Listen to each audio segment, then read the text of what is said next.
میرے بھائیو اور دوستوں، نوجوان ساتھیوں، آپ جوان ہیں، جوانوں کو اللہ نے بہت انعامات بھی دیے ہیں، ان کو تھکاوٹ نہیں ہوتی، انہیں سستی آسانی سے نہیں آتی، ان کی بس ایک ہی چیز ہوتی ہے، طاقت ہوتی ہے اور نیند بہت آتی ہے۔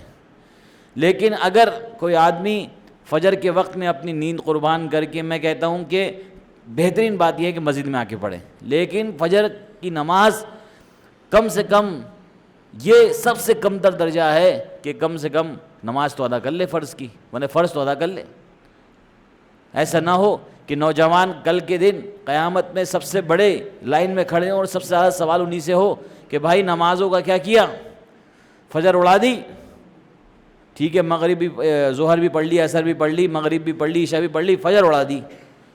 اور اگر جو ساری نمازیں نہیں پڑھ رہا ہے تو اس کے لیے بہت زیادہ ذمہ داری کی بات ہے کہ رمضان المبارک میں بھی وہی اللہ ہے، رمضان کے بعد بھی وہی اللہ ہے۔ رمضان آپ کے لیے آیا تھا تاکہ آپ تیار ہو جائیں، پریپیئر کر لیں اپنے آپ کو اس ماحول کے لیے، نہ کہ یہ کہ یقیناً فرض 70 کے برابر تھا، ایک نفل فرض کے برابر تھا، لیکن ابھی بھی نفل کی کیٹیگری ہے، ابھی بھی فرض ہے، ابھی بھی سنت ہے، ابھی بھی واجب ہے، سارے اعمال کرنے پڑیں گے۔ ہم پوری دنیا کو ذمہ دار نہیں ٹھہرا سکتے، ہم اپنے آپ کو صحیح کر لیں۔ قرآن کی آیت ہے، ان اللہ بے شک لا یغیر ما بقوم، قوم کے حالات کو تبدیل نہیں کرتا۔ یہ فٹ کر لیجئے، اللہ مسلمان کے حالات کو نہیں بدلے گا، یہاں تک کہ حتی یغیروا ما بانفسہم، یہاں تک کہ تم اپنی ذات، یعنی ایک مسلمان اپنے آپ کو نہ بدل لے۔ آپ یہ سوچیں میرے اکیلے کے بدلنے سے کیا ہوگا؟ یقیناً آپ کے بدلنے سے برکتیں آئیں گی۔ اگر آپ نمازی پرہیزگار ہوں گے، پابند ہوں گے قرآن کے، پابند ہوں گے سارے اعمال کے، تو آپ کا پازیٹیوٹی پھیلے گی۔ یہ تو آپ نے دیکھا ہوگا کہ سارے لوگ اپنی کلاسز میں کہتے ہیں کہ پازیٹیو ماحول میں رہو، نیگیٹو لوگوں سے دور رہو۔ جتنے پازیٹیو ماحول میں رہو گے اتنا کیا ہوگا؟ تمہیں فائدہ ملے گا۔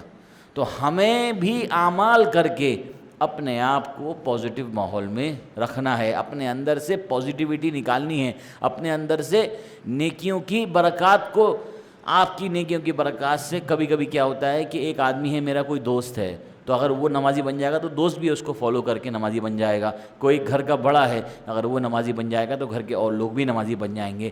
گھر کا سردار مرد ہوتا ہے، اور اگر وہی نمازی تو بچے بھی اپنے آپ کو نمازی بن جائیں گے۔ لیکن اگر گھر کا سردار ہی کمزور ہے تو بلڈنگ بھی کمزور اور گھر کا ماحول بھی کمزور ہو جائے گا۔ رمضان کا مقصد تھا آپ کی چارجنگ کرنا، آپ کی انرجی کو بڑھانا، آپ کی انرجی کو بیٹری فل کر کے جانا۔ اگر رمضان میں بیٹری آپ کی فل ہو گئی ہے تو اس کی چارجنگ اگلے رمضان تک چلنی چاہیے۔ اگر آپ کی چارجنگ میں کمی آ رہی ہے اور آپ کی چارجنگ بالکل نہیں ہوئی تو یہ سمجھ لیجئے کہ رمضان کا آپ نے مکمل فائدہ نہیں اٹھایا۔ سب سے موضوع یہی ہے کہ تازہ رمضان گزرا، تازہ مسلمان ہے، تازہ اعمال کیے ہوئے ہیں، ابھی بھی جذبات، ابھی زیادہ دھول نہیں لگی ہے اس کتاب پر، یعنی کہ سمجھ لیجئے کہ اگر آپ کے اوپر زیادہ دھول نہیں چڑھی ہے، زیادہ کالک نہیں چڑھی ہے، ابھی بھی آپ کے پاس موقع ہے کہ آپ یو ٹرن لے سکتے ہیں۔